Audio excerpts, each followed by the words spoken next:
মমতা বন্দ্যোপাধ্যায় পুরো প্রধানদের দিয়ে বৈঠকে একটা কথা বলছেন, আমি কি রাস্তা ঝাড় দেব, দুর্নীতি কেন হচ্ছে, মানে এই নিয়ে আপনার প্রতিক্রিয়া? এটা নিয়ে আমার প্রতিক্রিয়া হলো আমার হাসিটাই। এটা নিয়ে কোনো প্রতিক্রিয়া সত্যি কি দেওয়ার আছে? উনি জানেন না দুর্নীতি হয় কিনা, উনি জানেন না কোথায় কোথায় দুর্নীতি হয়, উনি জানেন না পাড়ায় পাড়ায় কিভাবে দুর্নীতি হয়। হ্যাঁ, আমার পাড়াতে আমি বলছি সেই তুলনা হয়তো কম, কিন্তু কোথাও হচ্ছে না, তোলাবাজি হচ্ছে না, এগুলো উনি সবই জানেন। হয়তো ওনার জায়গা থেকে বলা যায় না, সেটাও হতে পারে, কিন্তু আমি ওনাকে ছোট না করে একটা কথা বলতে চাই, উনি সমস্ত কিছুটাই জানেন। এবং আনফরচুনেটলি দেখছি যারা সঠিকভাবে পরীক্ষা দিয়ে চাকরির যোগ্য, তারা আজকে 2 বছর বসে আছে রাস্তায়। উনি তাদের কাছে কোনোদিন গেলেন না, তাদের জন্য কোনোদিন লড়াই করলেন না। উনি লড়াই করলেন যারা অযোগ্য, যারা টাকা দিয়ে চাকরিতে অনৈতিকভাবে ঢুকেছে, তাদের জন্য সুপ্রিম কোর্টে তার সরকারের প্রচুর টাকা, অর্থাৎ আমাদের ট্যাক্সের টাকা দিয়ে সে সুপ্রিম কোর্টে পাঠানো হচ্ছে। এটা কোন যুক্তি? এটা আমার বোধগম্য হয় না। একজন মাননীয় চিফ মিনিস্টার কখন বলতে পারেন আমি কি রাস্তায় ঝাড় দেবো? সত্যি তো, কিন্তু সঠিক প্রশ্ন করেছেন। এই জন্যই করেছেন যে উনি জানেন যে কলকাতার রাস্তাঘাটের কি অবস্থা। এটা এই ওনার কথাটাই প্রমাণ করে দেয়। এটার জন্য আমার বলার দরকার নেই।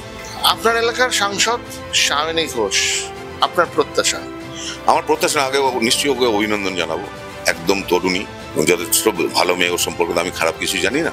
আমি আশা করব যে আমাদের বাংলার যেখানে বঞ্চনার জায়গা আছে সেটা নিয়েও কথা বলবো, এবং যথেষ্ট কথা বলতে পারে, ওর কাছে আমি এটাই আশা করবো।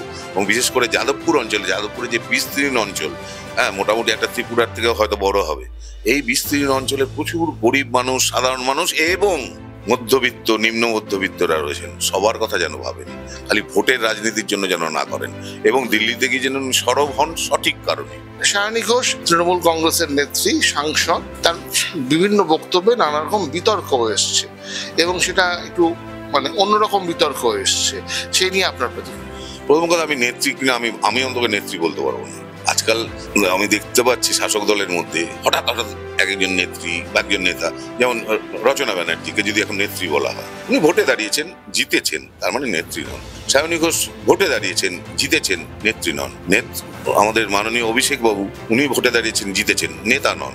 তার কারণটা হলো, নেতা বা নেত্রী হতে গেলে যে লড়াই করতে হয়, যে অন্যায়ের বিরুদ্ধে প্রতিবাদ করে মাঠে নামতে হয়, সেটা কিন্তু ওনারা কেউ করেননি। আজকে আমরা দেখতে পাই প্রতিটি জায়গায় অভিষেক বাবু যখন যাচ্ছেন, 2000 পুলিশ যাচ্ছে।